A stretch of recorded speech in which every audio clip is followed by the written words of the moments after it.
चुप रहने के फ़ायदे। सभी इंसानों के दुखों का कारण बोलना ही है, क्योंकि आवश्यकता से अधिक बोलना ही दुखों का कारण बनता है। इसलिए कम बोलें, सटीक बोलें, मधुर बोलें और सबसे ज़रूरी जितना आवश्यकता हो उतना ही बोलें। वाणी या बोलना ही नहीं बल्कि मौन में भी शक्ति होती है। यही कारण है कि धर्मों में मौन को बहुत महत्व दिया गया है। वैज्ञानिकों द्वारा भी इस बात को माना गया है कि सेहत से मौन का गहरा संबंध है और इससे मानसिक शांति मिलती है। मौन से विचारों में एकाग्रता आती है और रचनात्मकता बढ़ती है। इसलिए जितने भी साधु संत या तपस्वी हुए, सब ने मौन रहकर और ध्यान लगाकर ही संसार के गूढ़ ज्ञानों को प्राप्त किया। हमारे जीवन में एक नहीं बल्कि बहुत सारे दुखों का कारण बोलना ही है, क्योंकि हमारी समस्या यही है कि हम चुप नहीं रह सकते, हमेशा कुछ ना कुछ बोलते ही रहते हैं और आपके बोलने के कारण ही आधे से ज़्यादा दुख निर्मित होते हैं। परिवार में कलह कलेश का कारण भी हमारा बोलना ही है। आप जितनी भूख उतना भोजन खाते हैं, जितनी ज़रूरत उतना कार्य करते हैं, लेकिन क्या आपने इस बारे में कभी सोचा है कि आप कितना बोलते हैं? क्या आप उतना ही बोलते हैं जितनी आवश्यकता है, या अनावश्यक ही सारे दिन बोलते रहते हैं?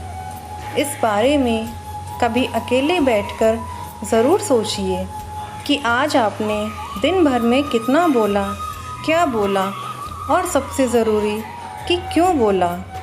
इनमें से कितनी बातें ज़रूरी थीं और कितनी अनावश्यक। मनुष्य की प्रवृत्ति ऐसी है कि वह अपने मन में चल रही बातों को दूसरों को सुनाना चाहता है और दूसरा भी आपके साथ ठीक वही काम करता है। ये बातें किसी अन्य या तीसरे व्यक्ति से संबंधित हों तो सुनने सुनाने का काम और भी दिलचस्पी से होता है। आप फिर जब कभी भी बैठते हैं तो इन्हीं बातों को फिर से दोहराया जाएगा और फिर से इन्हीं बातों पर विचार करेंगे। यह सुनने सुनाने का माहौल जीवन भर चलता रहता है और इस तरह से आप खो देते हैं अपना समय, अपना जीवन, अपनी सोच समझ और वो कीमती पल जिसमें जिया जा सकता है और जिसमें आनंद प्राप्त किया जा सकता है।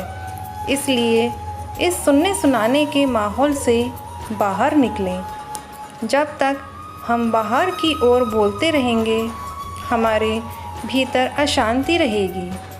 जिस दिन हम मन से चुप हो जाएंगे तो तब बाहर हमारे मुख से कुछ भी निकलने हम शांत ही रहेंगे। दुनिया में जितनी बुराइयां हैं, परिवार में क्लेश हैं, पति पत्नी में विवाद है, सब बोलने के कारण ही होते हैं। हम चुप रहना नहीं चाहते हैं, हमेशा सुना देना चाहते हैं, लेकिन व्यर्थ का बोलना ऊर्जा का नष्ट होना है। इसलिए जितने भी बुद्धत्व साधु और संत हुए, वे एकांत की ओर गए, जिससे उन्हें अधिक बोलना ना पड़े और अधिक सुनना ना पड़े।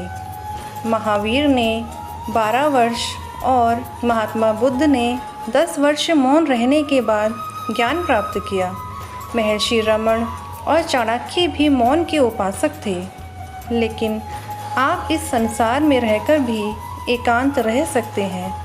इसके लिए आपको अपनी उन ऊर्जाओं को बचाना होगा जिससे आप व्यर्थ के शब्दों में नष्ट कर देते हैं। इसलिए उतना ही बोलें जितना ज़रूरी हो।